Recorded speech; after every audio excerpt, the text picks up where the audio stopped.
గారి జయంతోత్సవానికి విచ్చేసిన అందరికీ కూడా నా నమస్కారాలు. మరి వారు చెప్పినట్టుగా మన ఎమ్మెల్యే గారు చెప్పినట్టుగా పార్టీలకు అతీతంగా కులాలకు అతీతంగా ఈ రోజు ఇక్కడ వచ్చారు అంటే అది ఆయన వ్యక్తిత్వానికి. ఎందుకంటే ఆయన స్వాతంత్ర సమరయోధులు. ఫస్ట్ అది గుర్తుపెట్టుకోవాలి మనం.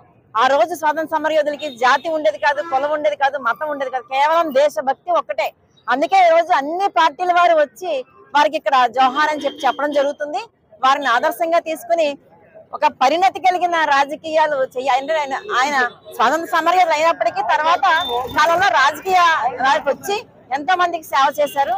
ఆ రాజకీయాలు పరిణతితో కూడిన రాజకీయాలు చెయ్యాలని చెప్పి, అలాగే విగ్రహాలు అనేవి కులపరంగా కాదు, ఒక అన్నిటికీ అతీతంగా ఒక దేశభక్తులకి స్వాతంత్ర సమరయోధులకి ఉండాలి.